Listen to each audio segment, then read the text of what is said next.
En tout cas, je voulais vous dire que j'étais très heureuse d'être avec vous. C'était particulièrement intéressant d'entendre les jeunes vétérinaires. Et puis pour moi, c'est un peu un retour aux sources parce que j'ai commencé mes études à Lyon. Et donc, voilà, je suis très fière de vous présenter une carrière un peu particulière. On m'a demandé, Pierre Matvé m'a demandé de présenter cette carrière dans sa globalité, ce que je fais rarement. En général, je parle avant tout de l'exploration polaire et donc de l'Antarctique.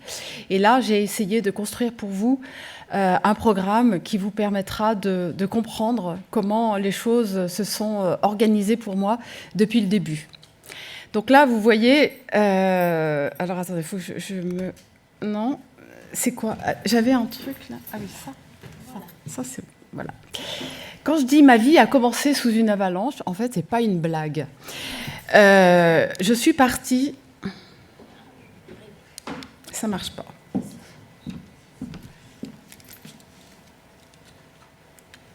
Là, ça va marcher. Merci. Non, ça marche toujours pas. Mais... Ça marche? Bon, alors allez, faites-le avec ça. Et ça, comment on enlève ça? Et voilà, ça vous le voyez pas là. Je le vois pas. Ah bon, bah ça va. Voilà, donc c'est un problème de pile. Non, j'ai pas l'impression. Tac. Bon, c'est pas grave, Non, hein. c'est pas- Enfin, si, c'est grave quand même. Hop, c'est bon. Ça marche là? Nous, c'est bon, c'est bon. C'est bon. Alors. Voilà, on parle d'avalanche. Donc en fait, dans les années 80, mon rêve, alors je vais revenir après un peu plus sur ma carrière d'alpiniste, mais mon rêve était de participer à une expédition dans l'Himalaya. Et on m'a proposé de partir sur un sommet qui se trouve aux alentours de l'Annapurna, qui s'appelle le Glacier Dôme. Le Glacier Dôme fait 7400 mètres d'altitude, et j'étais tellement contente d'avoir la possibilité de m'intégrer à une équipe que je suis partie vraiment en toute innocence. Et en me disant, bah ça c'est mon sommet, je vais démarrer ma carrière d'himalayiste avec cette ascension. Et évidemment, avec un brin de prétention, j'ai proposé à certains des personnes avec lesquelles je travaillais à Chamonix de m'équiper et de me proposer du matériel. Je voulais faire la première descente en monoski du Glacier Dôme. Et donc, je suis partie pour la première fois, donc avec des sponsors, sur un sommet qui me semblait passionnant. Et lorsque nous avons démarré l'ascension, au début, tout allait bien. Et puis, à un moment donné, le mauvais temps est apparu. Nous étions engagés sur la remontée d'un glacier pour aller poser un camp au pied du sommet avant de faire l'ascension finale. Et la neige a commencé à tomber, on ne voyait plus rien. On a été obligé à un moment donné de s'arrêter sans savoir où on était exactement. On était 4. 2 d'entre eux, on a creusé une grotte pour qu'ils se mettent à l'abri. Et moi, je me suis mise à l'extérieur dans une tente. Et au plein milieu de la nuit, qu'est-ce qui s'est passé? Toute la pente de la montagne nous est tombée dessus. Alors, ceux qui étaient sous la grotte étaient protégés, et moi, je me suis retrouvée emberlificotée dans un espèce d'amas de neige qui moulait mon visage, qui m'empêchait, qui m'avait emprisonné les bras derrière le dos. Je pouvais absolument strictement rien faire. J'avais la bouche contre la toile de la tente, j'ai essayé de la déchirer avec les dents, et en fait, en faisant ça, la neige est rentrée contre le visage, et tout d'un coup, le désespoir m'est tombé dessus. J'ai hurlé de désespoir, j'ai hurlé de douleur, et je me suis dit mais c'est pas possible, j'ai commencé ma carrière d'alpiniste et je me retrouve pour la première fois coincée sous une avalanche. Et puis, à un moment donné, je me suis dit, bon, si je veux survivre, il faut que je me calme et que j'essaye d'utiliser le minimum d'oxygène pour pouvoir durer le plus longtemps possible. Et à un moment donné, celui qui était avec moi m'a dégagé de la tente. J'ai pu sortir de cet amas de neige et on est resté coincé pendant 3 jours dans la grotte. À un moment donné, le toit de la grotte commençait à s'écrouler sous le poids de la neige qui s'accumulait. On est ressorti et puis, au bout d'une semaine, on n'avait plus rien à manger. Moi, j'avais perdu tout mon équipement. J'étais en chaussettes. On était assis dans la neige. On s'est dit, même si le temps ne s'arrange pas, il faut qu'on parte parce que là, ça va devenir notre tombe. Et donc, on a décidé de démarrer. en poussant à quatre pattes, en poussant notre sac à dos devant parce qu'il y avait une telle épaisseur de neige qu'on ne pouvait pas se mettre debout. Et pendant 24 heures, on a redescendu tant bien que mal le glacier qu'on avait remonté, avec les avalanches qui tombaient à droite et à gauche. Et le temps a fini par s'améliorer et le reste de l'équipe au camp de base est parvenu à nous rejoindre pour nous aider à redescendre. Bref, si je vous raconte tout ça aujourd'hui, c'est vraiment pour partager avec vous le fait que j'ai démarré cette carrière vraiment d'une manière très naïve et que de prendre tout ça sur le coin de la figure m'a obligée à revoir, à repenser cette passion que j'allais développer pour la montagne. Mais ça a été un coup de semonce extrêmement important. Alors, je suis née dans une famille, pour vous expliquer un petit peu le parcours et la raison de cet engagement et de cette passion pour la montagne. Je suis née dans une famille aristocratique extrêmement rigide et qui considérait que, comme ils m'aimaient, ils avaient le droit de dessiner l'itinéraire de ma vie. Et en fait, très jeune, je me suis rebellée contre ça et je considérais que c'était quelque chose qui ne me correspondait pas du tout. Et donc, à un moment donné, j'ai rompu tous les ponts avec cette famille et j'ai décidé de m'installer à Chamonix. Je ne savais absolument pas ce que j'allais faire. Il n'y avait aucun calcul par rapport à tout ça. C'était juste le besoin de me retrouver dans cet univers. En fait, c'était un univers que j'avais découvert à l'âge de 18 ans, un peu par hasard, à l'occasion d'un stage au Club alpin français. Et quand on avait, avec une amie, décidé de participer à ce stage sur le versant italien du Mont Blanc, et en fait, ça a été une révélation. Là, tout d'un coup, je me suis dit, oui, c'est là où je veux exister, c'est là où je vais tracer mon chemin. Et donc, je me suis installée à Chamonix. Vous voyez, je suis au sommet du Mont Blanc. Sur la frontière italienne, en fait, l'Italie est à droite et la France est à gauche. Et de cette rupture avec ma famille, en fait, est devenue une passion, mais à travers laquelle j'ai cherché à justifier mon existence aux yeux des autres, mais surtout à mes propres yeux. Et de cette passion, j'ai trouvé la force d'abattre les obstacles qui se présentaient, qu'ils soient physiques, géographiques et psychologiques. Et j'ai fonctionné uniquement par instinct.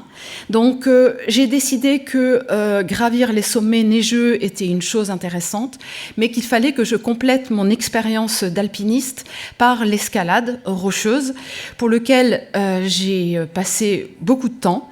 Et en fait, j'ai fonctionné obsédée par l'idée de franchir l'horizon qui me séparait de l'inconnu. L'inconnu était quelque chose pour moi qui me fascinait totalement. Et j'étais mue par une curiosité sans fin, sans comprendre que dans le fond, le seul vrai et crucial objectif, en fait, était de prouver ma liberté d'être. Alors, pendant 20 ans, j'ai grimpé sur les plus hauts sommets du monde. Après les Alpes, j'ai décidé qu'il fallait que j'élargisse mon environnement et je me suis intéressée à l'Afrique, à l'Océanie, à l'Amérique, et un certain nombre d'autres continents. L'un des sommets par lequel j'ai démarré, qui a été un des plus fascinants, c'est un sommet qui est le plus haut sommet de l'Océanie, qui se trouve en Irian Jaya, en Nouvelle-Guinée.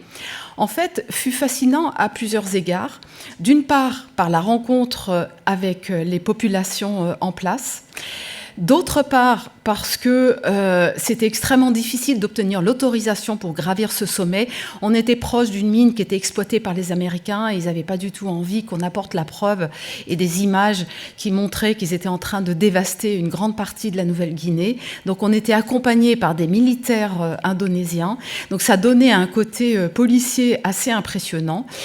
Mais finalement, on s'est rendu compte, on était une petite équipe, on était 4 ou 5 personnes, on s'est rendu compte qu'en fait la curiosité elle était vraiment réciproque et qu'elle provenait à la fois des populations papoues qui allaient nous aider à transporter le matériel au pied de la falaise que vous voyez en face, la pyramide du Carstens, qui est une falaise qui fait 1000 mètres de haut, qui est extrêmement difficile techniquement, et surtout les 2 semaines qu'on a eu besoin de parcourir pour arriver à son pied, et à établir le camp de base, se sont passées dans des conditions de pluie incessantes. Il fallait parfois grimper dans des jungles verticales, et en gros il pleuvait 20 heures sur 24, donc ça rendait les choses un peu compliquées. Je reviens sur cette image avec ce partage des papous qui n'avaient jamais vu de Français. Et c'était vraiment des moments sur le plan humain qui étaient merveilleux, qui étaient vraiment riches de beaucoup de sentiments. Et donc on a partagé des moments très forts avec eux. Voilà. Et une fois qu'on a gravi ce sommet, j'ai décidé à un moment donné de m'engager dans une partie du monde qui m'intéressait particulièrement, c'était l'Himalaya. Alors, à cette époque, je peux vous dire qu'être une femme, c'était très compliqué. C'était un monde d'hommes qui ne voulaient absolument pas m'intégrer dans leurs équipes. Et il a fallu que je fasse preuve d'une très grande ténacité pour parvenir à me faire accepter dans une expédition, dans une équipe qui partait sur des sommets de plus de 8000 mètres. Et puis, à un moment donné, donc, j'ai pu m'intégrer à une équipe qui avait l'autorisation pour gravir le sommet du Kanchenjunga. Donc, il y a 14 sommets de plus de 8000 mètres dans le monde. Le Kanchenjunga représente le 3e sommet. Il fait un peu plus de 8500 mètres d'altitude. C'est un sommet qui est à la fois haut, évidemment, mais surtout très difficile. C'est pas un sommet qui est directement accessible. Il faut s'engager dans la montagne, traverser des glaciers qui sont énormes, poser des camps de base, des camps qui ne sont pas forcément très bien protégés. Et c'est quelque chose que psychologiquement j'appréhendais parce que j'avais encore le souvenir de l'avalanche qui m'était tombée dessus au glacier Dôme et que je me disais mais qu'est-ce qui va se passer sur un sommet d'une telle ampleur ? Et lorsque on a démarré la marche d'approche, pour gravir ce sommet, il y a 3 semaines de marche d'approche. Je crois que sur ces images, vous pouvez voir la beauté de ces paysages. Et j'avoue qu'à partir de ce moment-là, j'ai compris que cette beauté m'inspirait et allait me donner la force d'aller beaucoup plus loin de ce que j'allais être capable de faire. En fait, j'ai compris que gravir une montagne, c'est pas juste faire preuve de technique, mais c'est aussi une manière d'apprivoiser un environnement, de faire partie d'un tout, de trouver un nouvel équilibre, de créer une harmonie relativement improbable avec ces paysages et aussi les populations qui s'y trouvent. Donc là, en l'occurrence, ce sont les Népalais.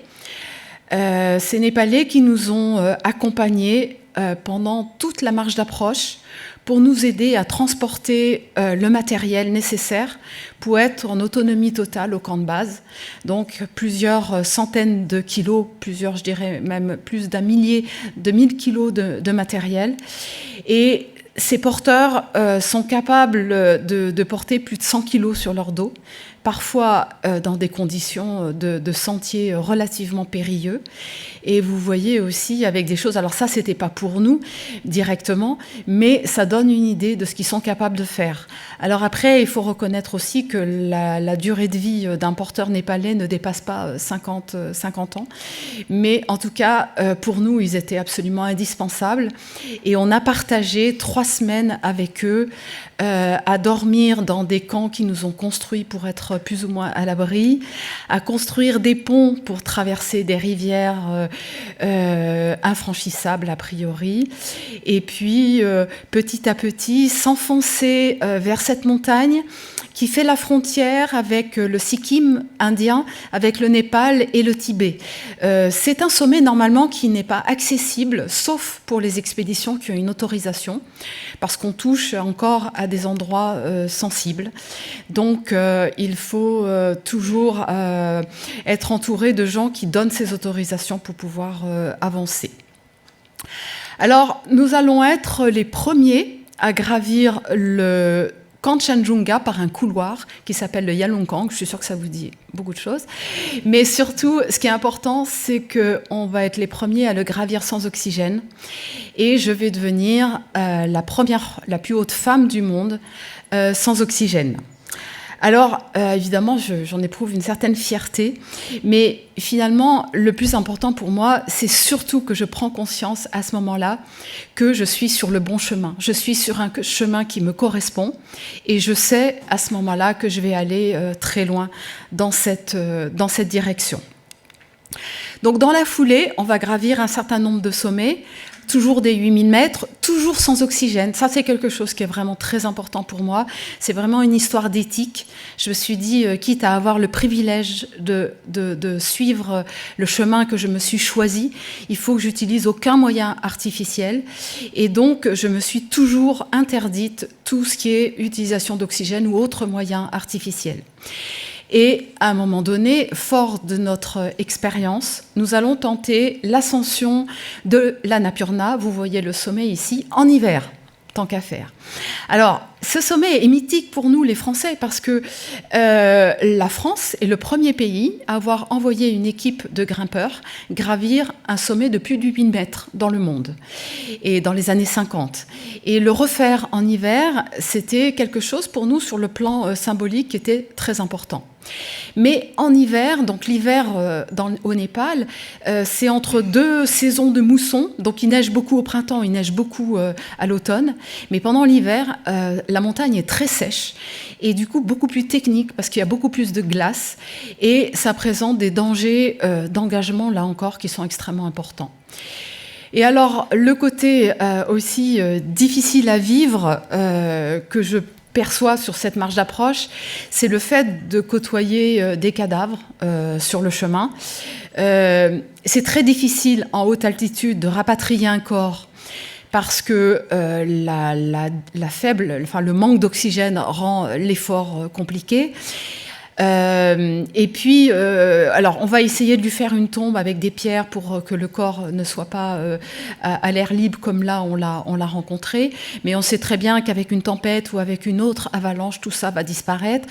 Et en fait, j'apprends à ce moment-là à faire se côtoyer cette passion pour l'Himalaya, et donc pour moi qui était le sens ultime de la vie, et puis la conscience que la mort n'était pas très loin, et d'être un peu sur une corde raide.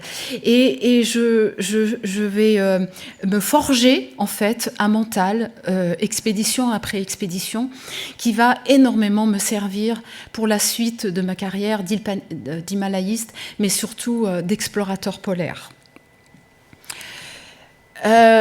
Oui, ce que je voulais dire aussi, c'est que dès les premières expéditions, je comprends que le regard que l'on porte sur une situation va en déterminer l'issue. Et le regard que j'ai porté sur ce cadavre aurait pu me dissuader de poursuivre l'ascension, mais en fait, je l'ai traduite comme une mise en garde face au danger. Et plutôt que d'avoir peur sans cesse, je me suis concentrée pour limiter au maximum les risques. Et cette lucidité, enrichie au fil des expériences, m'a vraiment préservée de beaucoup d'accidents. Alors, de sommet en sommet, j'ai battu des records, je me suis nourrie de victoires d'aucuns ne peuvent se revendiquer. J'ai vraiment franchi des limites du possible et du raisonnable. Et puis, à un moment donné, un peu prise au jeu, à un exercice qui me dépassait. On m'a proposé de devenir la première femme au monde à gravir le sommet de l'Everest sans oxygène. C'était pas vraiment un choix personnel parce que j'étais plus intéressée par les sommets techniques. Et puis, poser un drapeau sur le sommet d'une montagne n'était pas mon objectif. Mon objectif, c'était de me réaliser dans mon existence en fonction de ce que je sentais, de ce que j'étais, en fonction de mes différences, et d'appréhender cette liberté que je pensais devoir avoir. Et du coup, dans le fait d'adhérer à cette proposition de devenir la première femme au monde à gravir le sommet de l'Everest sans oxygène, je me suis un peu perdue d'une certaine manière. Et je vous dis tout de suite le résultat, c'est que j'ai jamais réussi, mais je vais vous expliquer pourquoi. Alors là, on est au camp de base de l'Everest, on est à 5350 mètres d'altitude. C'est très haut pour un camp de base, mais la montagne est très haute aussi.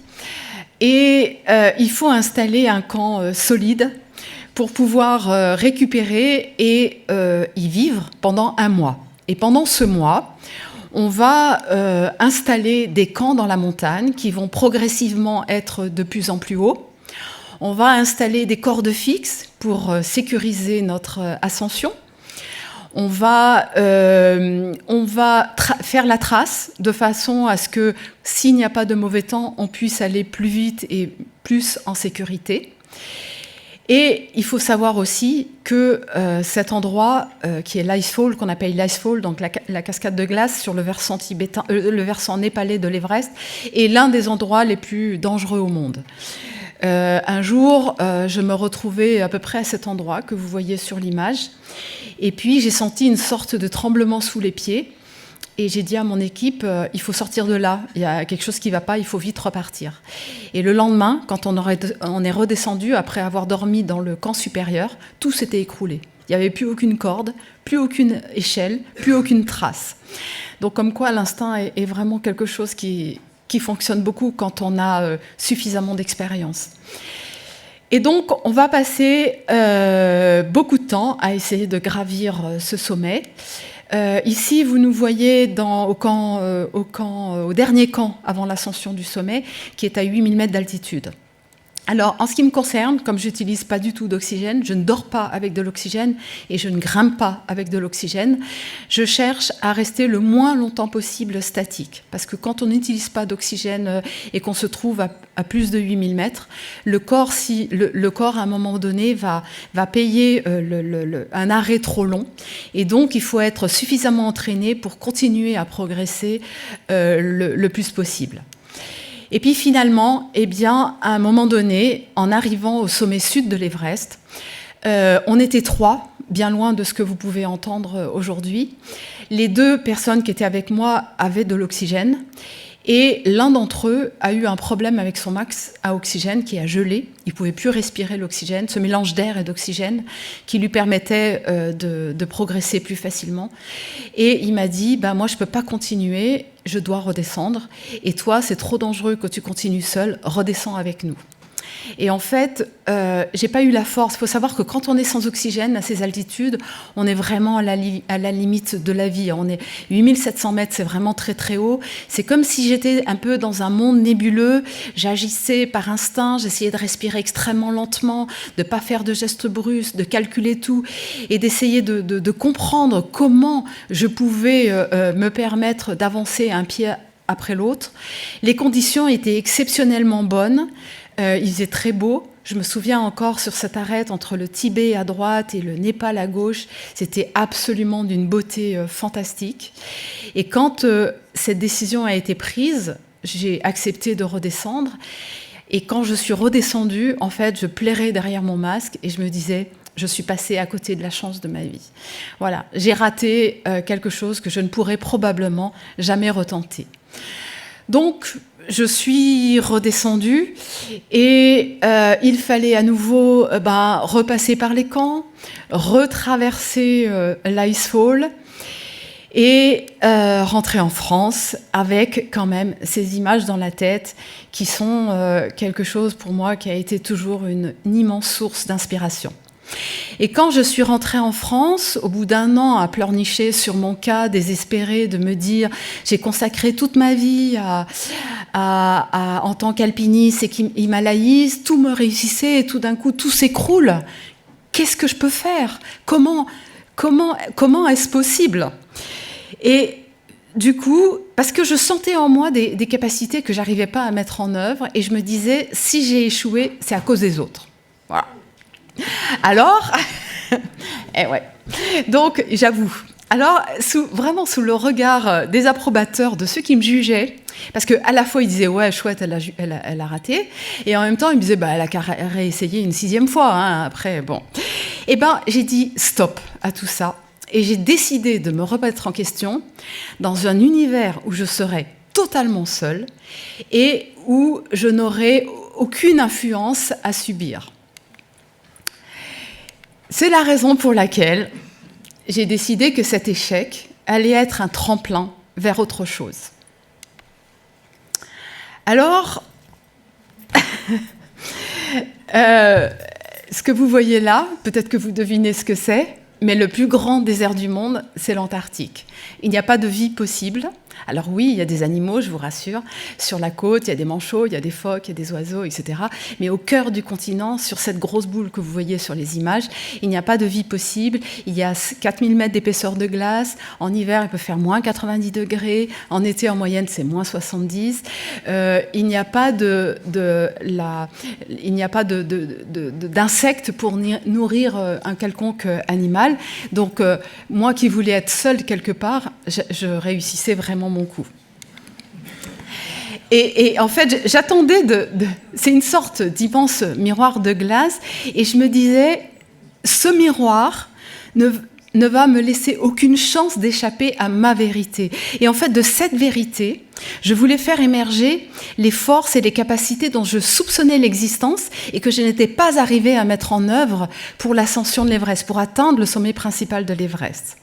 Donc, j'ai décidé de partir en Antarctique. Alors, je ne suis pas partie tout de suite. Je suis allée traverser le Groenland, le Spitzberg, la Sibérie, avec des équipes fantastiques qui ont adhéré à mon projet pour m'aider, pas pour eux, mais pour me permettre d'apprendre le maximum de choses de ce que je pouvais apprendre. Il fallait que je trouve le budget, ce qui n'était pas rien, convaincre tous les indécis et ceux qui se moquaient de moi en me disant partir en Antarctique avec 150 kilos à tirer derrière une nana qui fait 50 kilos, c'est impossible. Bon, et puis voilà, donc j'ai bravé un peu tout ça. J'étais convaincue que j'étais là encore dans une direction qui me correspondait. Et j'ai fini en 1996-97 à devenir le premier Français à atteindre le pôle Sud en solitaire. Donc c'est la première trajectoire rouge que vous voyez qui part en face de l'Amérique du Sud et qui arrive au milieu de l'Antarctique au pôle Sud. Et en 99-2000, je décide de traverser une zone qui est totalement inconnue, qui est celle entre le pôle Sud et la Tasmanie, l'arrivée à la base de Dumont d'Urville. Alors c'est 3000 km. Dans le terrain le plus froid, en moyenne, quand je suis partie du pôle Sud, il faisait moins 55. En moyenne, il fait moins 70 pendant l'été, avec des conditions de crevasse, de neige qui étaient vraiment extrêmes, comme disait Charlotte. Mais dans le fond, rien ne peut dire l'exaltation que j'ai ressentie face au privilège de poser les pieds là où personne ne les avait jamais posés et de découvrir un territoire totalement inconnu. Et ce sentiment si puissant m'a permis d'aller au-delà des souffrances et des difficultés. Alors il y a eu les gelures, il y a eu les chutes, il y a le poids du traîneau, il y a vraiment des choses que vous ne pouvez pas imaginer, des vents avec des forces incroyables. En fait, difficile de trouver les mots pour exprimer la brutalité de cet univers, mais pourtant, dans un mélange improbable d'inconscience, mais nécessaire, de courage, de ténacité et de confiance, j'ai compris à ce moment-là que j'allais dépasser les limites bien au-delà de ce qu'on pouvait imaginer. J'ai utilisé pour la première fois des voiles qui sont aujourd'hui à l'origine des kitesurf, qui m'ont permis d'utiliser ce vent qui est constant en Antarctique et qui m'a permis de parcourir ces fameux 3000 km qui auraient été impossibles à parcourir en moins de 3 mois, qui est le temps de l'été austral. Donc ça a ouvert des horizons en ce qui concerne l'exploration polaire qui ont été extrêmement importantes. Et en fait, je me suis libérée dans le fond de ce que je croyais savoir pour apprendre au-delà de tout ce que j'avais acquis comme expérience à travers mes autres expéditions. Là, j'ai utilisé mon appareil de photo, j'ai fait un selfie, et c'est le seul que j'ai pu faire, parce qu'après, il a gelé et c'était fini. Donc, voilà. Et ça a été une expédition absolument exceptionnelle, pas seulement parce que j'ai atteint mon objectif, mais surtout parce que j'ai vécu avec une équipe une relation de confiance, d'authenticité, de sincérité, de bienveillance qui m'a permis de faire ce que j'ai fait seule sur le terrain, mais c'est vraiment le succès de toute une équipe. Et finalement, pour moi, c'était ça le plus important. Alors maintenant, j'aimerais, parce que j'ai parlé beaucoup de mes expéditions, et j'aimerais partager avec vous un petit film qui a été tourné à l'occasion de ma dernière expédition en équipe, cette fois, dont l'objectif avec des scientifiques et dont l'objectif a été de faire une enquête en Antarctique sur les programmes scientifiques et sur la réalité des bases qui existent en Antarctique. Donc je vous propose de visionner ces images et ensuite on reprendra quelques diapositives avant de vous donner la parole.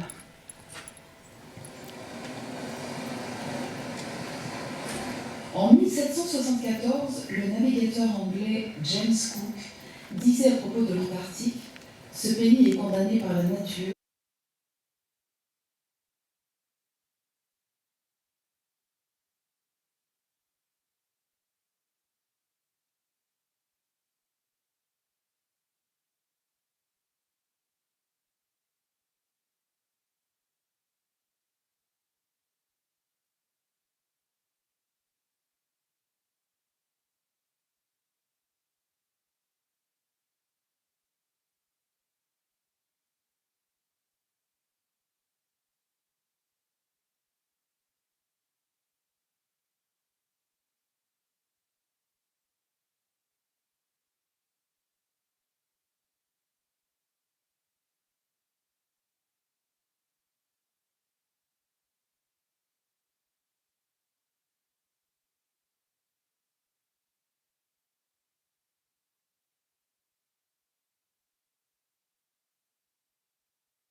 Alors, je suis très heureuse de vous montrer ces images parce que ça vous donne un aperçu un peu moins laborieux que ce que j'ai pu vous montrer et surtout une qualité d'image supérieure à celle que j'ai pu prendre à l'époque de ma traversée.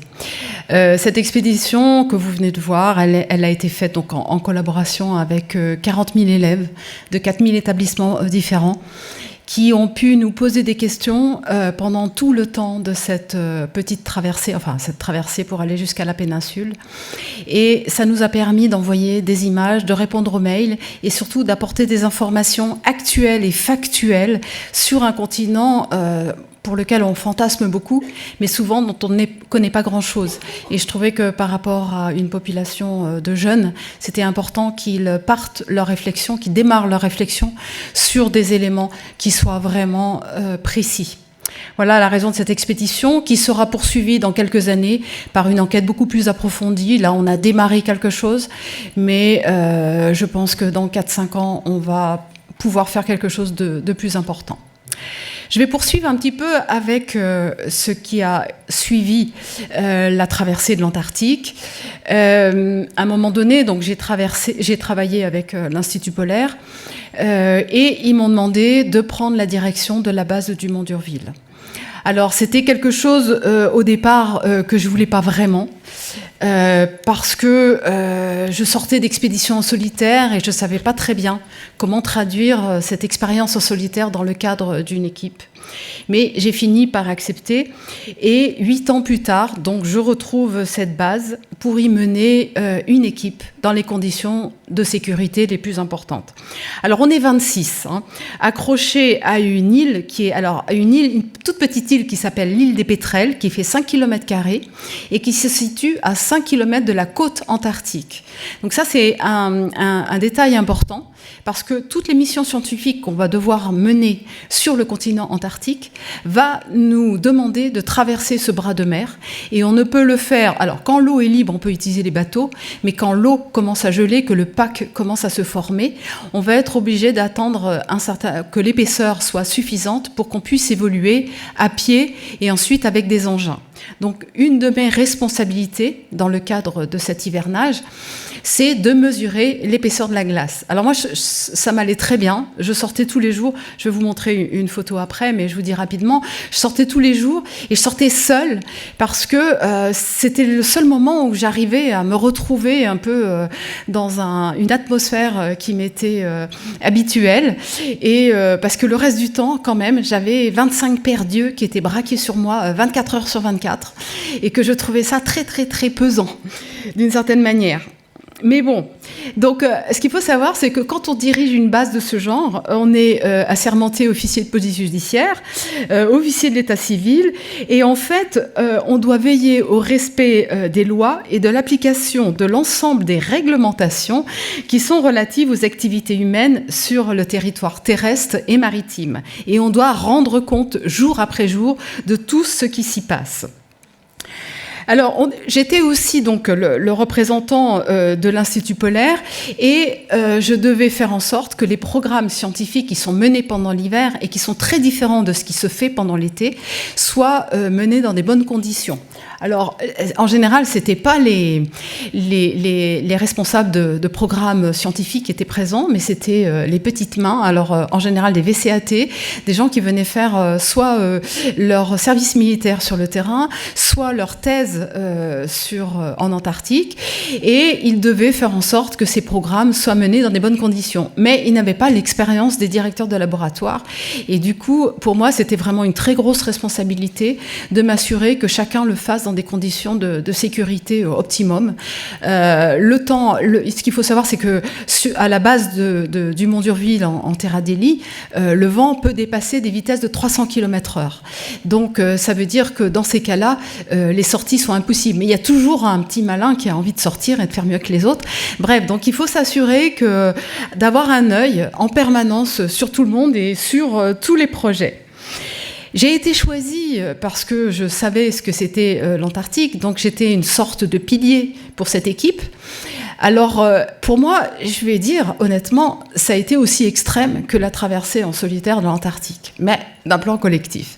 Parce qu'il a fallu que je m'attache à chacun d'entre eux, tout en ne leur donnant pas l'idée que j'avais des relations privilégiées, et que, en même temps, je me suis aperçue que dans une équipe de ce style, dans des endroits aussi dangereux, il fallait que chacun se sente responsable de ce qu'il avait à faire et ait envie de le faire dans les meilleures conditions possibles. Donc il fallait trouver le moyen de valoriser les compétences de chacun et d'intégrer ces compétences dans le cadre d'une équipe et de mettre en place des systèmes d'échange qui permettent à chacun de dire ce qu'il avait envie de dire sur le terrain.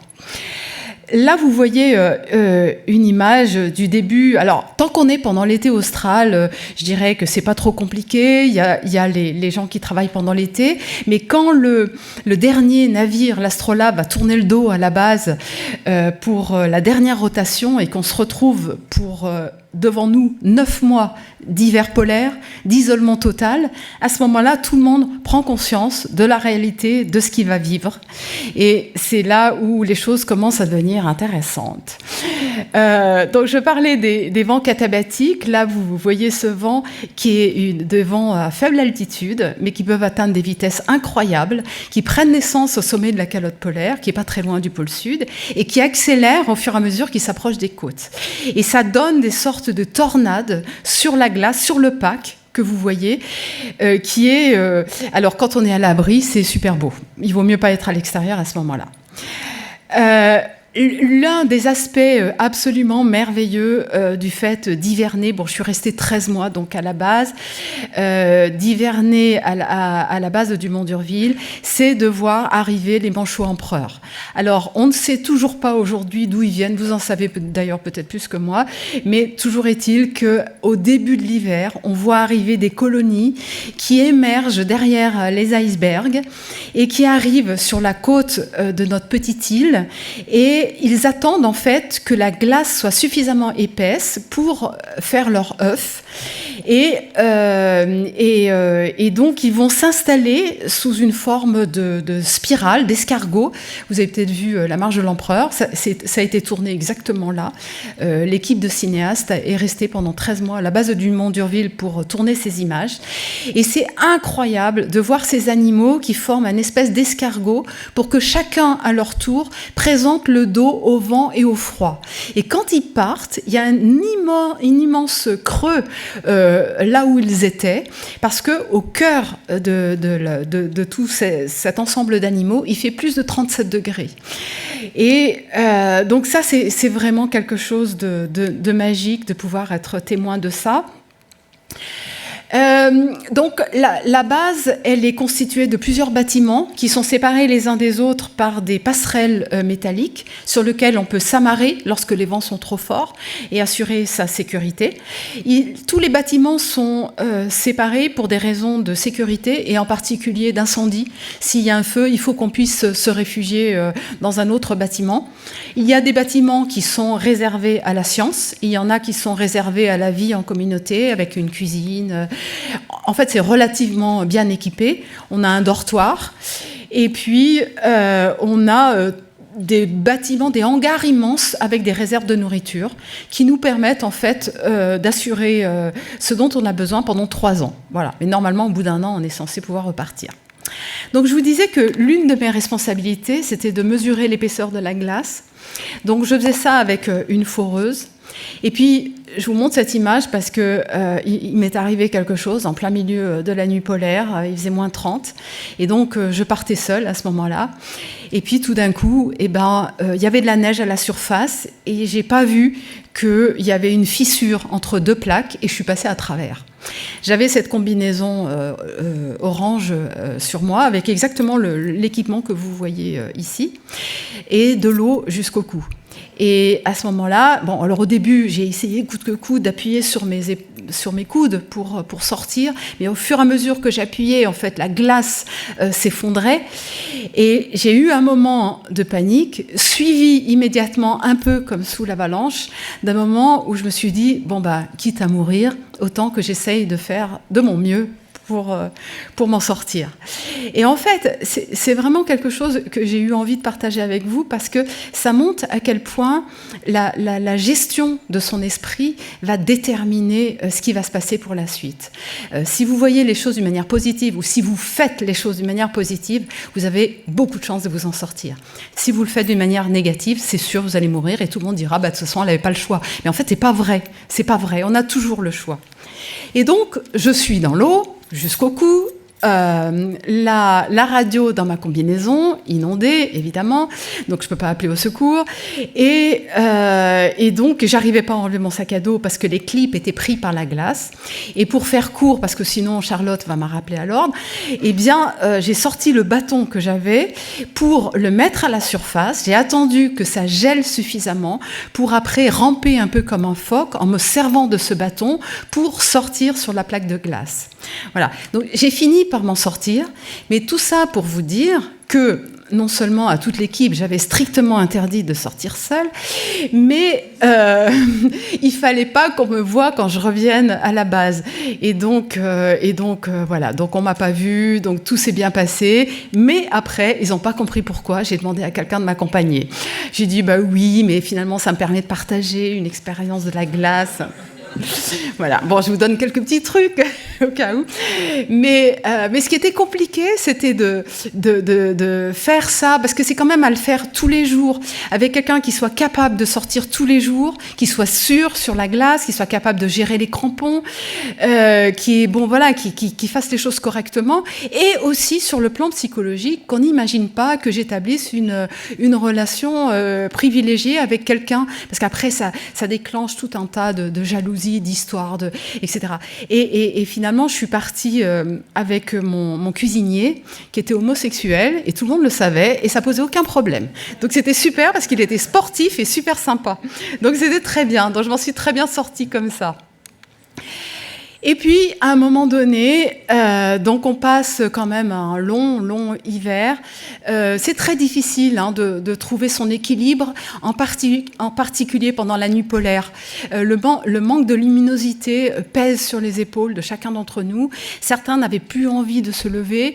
Et donc, il faut arriver à instaurer des rendez-vous, des moments importants où ils vont trouver un intérêt à s'exprimer et donc à sortir de leur lit et à partager un moment avec eux. Il faut aussi éviter les problèmes d'alcoolisme parce que finalement, de la même manière que la traversée de l'Antarctique a été très révélateur par rapport à qui j'étais, un hivernage, c'est très révélateur par rapport à chacun des membres de l'équipe.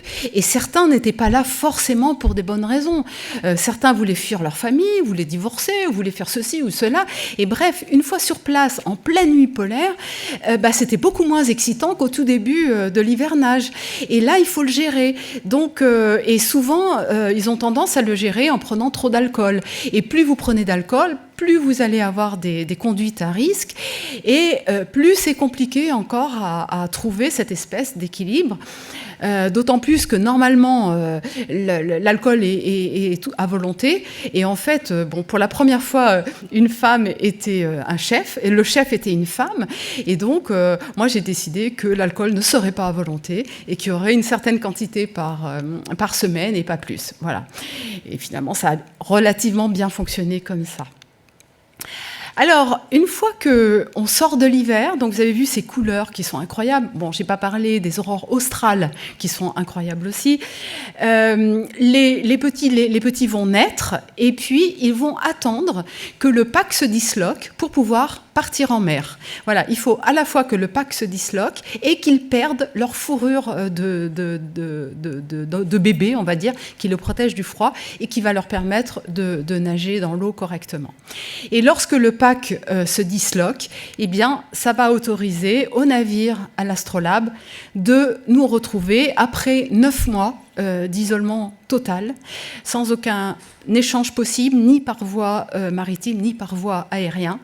Et lorsque l'astrolabe arrive au mois de février, plutôt fin février, c'est un moment qui est extrêmement important, à la fois sur le plan humain, mais aussi sur le plan du ravitaillement, parce que ça fait quand même 10 mois qu'on ne mange que des boîtes de conserve ou des trucs lyophilisés. Donc c'est vrai qu'à un moment donné, c'est quelque chose qui est très sympa. Et puis il va y avoir la relève des équipes, c'est-à-dire c'est-à-dire que l'équipe des hivernants va être remplacée par l'équipe suivante. Et pendant les 3 mois d'été austral, on va rester tous ensemble pour que le relais se fasse progressivement et qu'ils puissent apprendre tout ce qu'il y a à savoir sur cet hivernage. Alors là, c'est les manchots empereurs, mais c'était pour vous donner une idée des animaux que l'on trouve sur la côte de l'Antarctique. Donc les phoques mettent bas à la fin de l'hiver. Et voilà, je me dépêche parce que je sens que... Voilà, mais bon, en tout cas, c'était pour partager avec vous que c'était un endroit magnifique. Et puis, ouvrir peut-être les discussions sur le fait que l'Antarctique, par excellence, est le continent de science et de paix, mais c'est aussi le symbole de ce dont notre société est capable, puisque finalement, à l'origine, il y a eu 6 pays qui se sont mis d'accord pour protéger l'Antarctique de toute exploitation. Et c'est quelque chose qui va être re-signé au moratoire en 2048, et c'est quelque chose sur lequel il faut travailler tous ensemble, y compris le public. Merci beaucoup.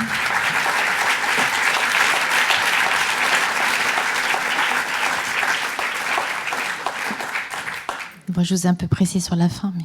J'enlève, hein. Ah voilà. Voilà. On a fait un très beau voyage, merci beaucoup. Est-ce qu'il y a des questions dans la salle ou des questions sur l'appli? Je crois que c'est Pierre, ah ben voilà. Alors une question, c'est comment dans une situation extrême, le groupe arrive-t-il à prendre des décisions?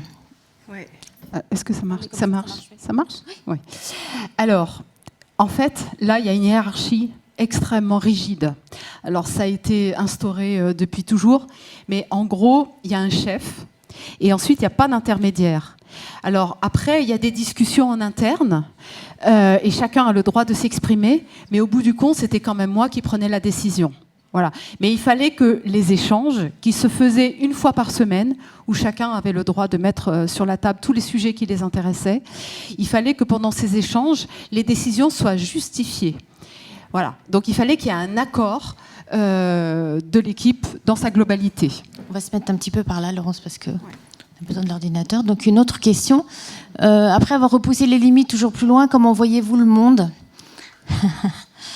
En fait, je vois, je dirais que je me suis libérée de cette quête existentielle qui a mené tout mon parcours, qui m'a fait gravir les sommets et traverser l'Antarctique. Ce que j'ai pas dit, c'est qu'une fois que j'ai traversé l'Antarctique, à certains moments, j'ai vraiment eu le sentiment d'avoir accès à cette liberté vers laquelle je tendais, qui était quelque chose d'extrêmement important. Et j'ai eu le sentiment de faire partie d'un tout, d'une globalité, d'avoir... il y a presque une dimension spirituelle, en fait, dans ce que j'ai ressenti à travers l'Antarctique. Et j'ai pas eu le besoin de retourner à l'Everest. Par contre, j'ai eu le besoin d'interrompre cette démarche. D'une part, parce que je commençais à prendre conscience qu'il y avait quand même beaucoup de risques. Et puis, à partir du moment où vous commencez à prendre conscience de ces risques, il vaut mieux arrêter, parce que ça veut dire que psychologiquement, vous n'êtes pas aussi forte que vous pourriez l'imaginer. Et ensuite, parce que j'avais envie de vivre différemment. Alors, j'ai 2 enfants, j'ai 2 filles qui ont suivi mes expéditions tant bien que mal. Je crois que jusqu'à cette dernière expédition, j'étais pas vraiment capable d'avoir une vraie vie de famille. Ça veut pas dire que j'aimais pas mes enfants, mais je vivais pas. Je suis pas un modèle, hein, évidemment, mais je vivais pas comme beaucoup de gens vivent. Par contre, quand je suis rentrée, je me suis dit bon, maintenant j'ai fait ce que j'avais à faire. Dorénavant, tout mon temps leur sera consacré. Donc elles se sont révoltées au début, en me disant bon bah t'es bien gentil, mais c'est pas parce que maintenant t'es avec nous qu'on va te faire la vie facile. Elles m'ont pas fait la vie facile du tout. Ça a été super dur, presque aussi dur que la traversée de l'Antarctique. Mais au bout du compte, je crois que ce que j'ai partagé avec elles vaut tout l'or du monde. C'est-à-dire ce sens de la responsabilité, de l'engagement, du choix, de la liberté, d'avoir à se battre, de la ténacité, de la persévérance, des valeurs qui, en fait, elles se sont appropriées dans leur propre univers. Et c'est vrai qu'aujourd'hui, on a des relations incroyables parce qu'elles sont dans des environnements totalement différents du mien. On partage un petit peu sur le terrain, elles aiment bien grimper, elles aiment bien faire du ski, des choses comme ça. Mais voilà, ce sont des jeunes femmes que je considère accomplies, même si elles ont encore une marge de progression. Mais c'était pas du tout mon cas, moi, quand j'ai démarré. Donc voilà. Donc maintenant, aujourd'hui, pour répondre réellement directement à la question, je vois le monde comme quelque chose, un nouveau défi. Voilà, avec d'autres repères, d'autres enjeux, et je trouve ça tout aussi excitant et intéressant que l'Antarctique. Donc vous avez répondu à la deuxième question, donc votre quotidien n'est pas trop fade, finalement. Non. Voilà.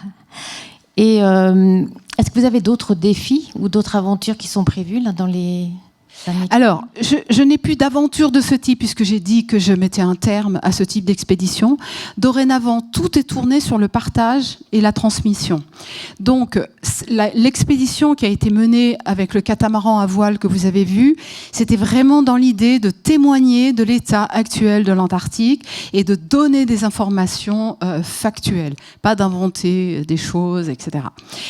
Après, je pense que la suite qui va se faire dans la prochaine expédition, qui n'est pas pour tout de suite, c'est de plus creuser quel est le lien entre l'Antarctique et notre monde. Voilà. Alors oui, on fait partie du même univers. Et pourtant, ce qui se passe en Antarctique, en fait, ce que vous voyez dans les bases, ce sont des micro-sociétés. C'est un échantillon de notre société. Sauf que c'est mis en exergue parce qu'on est dans des environnements qui sont compliqués, loin de tout. Donc il ressort de l'être humain des choses très intéressantes sur le plan humain, mais aussi très intéressantes sur la manière dont une société peut s'articuler. Donc c'est quelque chose sur lequel je voudrais apporter beaucoup plus d'informations et l'étayer aussi en fonction des différentes cultures. Parce que vous imaginez bien qu'une base française ne vit pas de la même manière qu'une base argentine, ou une base russe, ou une base chinoise. Donc c'est très important de faire ce lien entre la culture et la manière de vivre en situation difficile. Et je pense que comme ça, on peut aussi mieux comprendre les différents pays, les différentes nationalités. Le deuxième défi qui me tient énormément à cœur et que je ne suis pas la seule à porter aujourd'hui, puisque on a monté avec Bertrand Piccard, que vous connaissez peut-être, qui a fait le premier tour du monde en avion solaire, et Jean-Louis Etienne, et en fait en gros on est 7. On a monté une association dont l'objectif est de soutenir de jeunes explorateurs. Alors si jamais il y en a parmi vous, surtout vous allez sur le site de la Fondation de la TECOR, vous allez trouver toutes les informations, parce que pour nous, alors, notre carrière, elle est derrière, mais par contre, ce qu'on a retiré, c'est que l'exploration, c'est la création, c'est l'innovation, c'est l'invention. Et du coup, ça permet un regard sur l'incertitude, sur les difficultés, sur le désespoir totalement différent. Vous pouvez retourner ces regards, là encore, d'une manière extrêmement positive. Et donc, c'est ce qu'on veut soutenir à travers notre association. Donc vous avez mes loisirs. Des loisirs, oui. Lors de vos expéditions, comment gérez-vous les risques, anticiper ou constater sur place? Alors ça, c'est une question qui est très importante. Évidemment, il y a l'entraînement. Chaque expédition m'a ouvert un nouvel horizon, a attiré des gens qui m'ont soutenu, qui ont voulu m'aider à passer un cap. Mais en fait, quand j'ai démarré l'alpinisme, j'ai jamais imaginé qu'un jour je me retrouverais seule en Antarctique. J'ai gravi des échelons petit à petit, j'ai accumulé une expérience qui m'a permis d'oser envisager quelque chose petit à petit qui n'avait jamais été réalisé.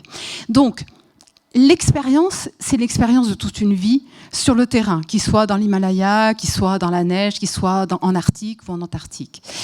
Après, ce qui est aussi très important, c'est de savoir que quelle que soit la préparation que je pouvais avoir, il fallait que j'ai une petite marge dans ma tête qui me dit « Ok, mais je ne sais pas tout ». Et cette petite marge de liberté m'a permis d'apprendre sur le terrain et de faire face à l'imprévu avec beaucoup plus de réactivité que si j'étais intimement convaincue que mon matériel était parfait, que je savais tout et que l'Antarctique n'avait qu'à bien se tenir. Et du coup, ça me renvoie encore à une autre pensée, qui est que ce qui m'a permis de faire ce que j'ai fait n'a pas été de m'imposer en disant voilà. Bon, non, j'ai compris qu'il fallait que j'apprenne, que je me fasse apprivoiser, que je fasse de ce qui pouvait apparaître comme des ennemis, comme le vent, comme le froid, comme les crevasses, des alliés. Quand le vent a commencé à souffler dans le bon sens, à gonfler ma voile, je suis allée avec le vent, je parlais avec le vent. Il y avait une sorte d'harmonie, d'évidence qui fait que je n'avais pas besoin de faire référence à des connaissances que je pouvais avoir à travers travers d'autres expéditions. Elles étaient en moi, quoi qu'il arrive. Mais du coup, j'avais cette capacité de comprendre, d'apprendre directement sur le terrain. Et pour ça, il faut être convaincu qu'on ne sait pas tout. Une question, c'est jusqu'où aller sur l'autonomie en situation extrême, c'est-à-dire jusqu'où vous pouvez vous mettre en danger. Et les câbles filants de l'Everest sont-ils des aides externes du même niveau que l'oxygène? Vous avez parlé d'éthique tout à l'heure. Ouais. Alors, l'autonomie en situation extrême, chaque situation est différente. Je sais pas. Pour moi, c'est le fait d'être le plus épuré possible. Pour moi, c'est ça. C'est l'autonomie, c'est de pas utiliser de moyens trop lourds et de pouvoir être en contact avec la nature pour en tirer tout ce qu'on a à en tirer, en fait, à apprendre nous, êtres humains. Les câbles filants de l'Everest, alors nous, en l'occurrence, c'est nous qui les avons posés. Et c'est vraiment pour les histoires de crevasses. Alors, c'est pas du même niveau que l'oxygène, parce que l'oxygène modifie votre organisme. Quand vous êtes à 8000 en utilisant de l'oxygène, alors je crois que c'est 3 litres de mélange air-oxygène, en fait vous êtes à 7000 au lieu de 8000. Et à ce moment-là, vous appréhendez les difficultés d'une manière totalement différente. L'organisme agit d'une manière totalement différente. Pour moi, il y a une différence. Mais bon, si on ne mettait pas de corde fixe, on ne pourrait pas traverser l'icefall. Ce serait impossible. Voilà. La montagne serait totalement inaccessible. Une bonne question sur, alors des remerciements sur ces belles images que vous nous avez partagées, vos valeurs, la ténacité, la persévérance, le partage, la transmission. Mais comment vivez-vous ou apprivoisez-vous vos faiblesses? En les acceptant, en me considérant pas comme une surwoman, ou en étant juste consciente de ce que je suis. Et d'ailleurs, ce genre d'expédition vous amène à une lucidité incroyable, parce qu'il n'y a rien qui puisse en fait détourner votre perception des choses et de vous-même. C'est pour ça que j'ai parlé d'immenses miroirs. Et du coup, je crois que je peux accepter mes faiblesses par cette lucidité. Et cette faiblesse peut être une force, parce que bon, un homme qui pèse 100 kilos, alors je dis 100 kilos, il pèse pas tous 100 kilos, mais bref, quand je me souviens au départ du pôle Sud, il y avait un Polonais qui pesait 110 kilos, il mesurait du mètre, il me regardait comme ça, bon, et quand il se penchait sur les barres de son traîneau bougeait. Moi, quand je me penchais sur les barres de mon traîneau, il y a rien qui bougeait. Et du coup, j'ai fait corps avec mon traîneau d'une certaine manière, et j'ai utilisé ma force et mon énergie totalement différemment. C'est pas explicable, enfin en tout cas en plus moi je suis pas une scientifique, je peux pas l'expliquer comme ça, mais ça rejoint, c'est de l'ordre du mental. Et ce genre d'expédition, c'est vraiment de l'ordre du mental. Et du coup, en acceptant mes faiblesses, je pouvais avoir accès à ça, parce qu'il fallait que je contourne des choses évidentes de mon manque de puissance, de choses comme ça.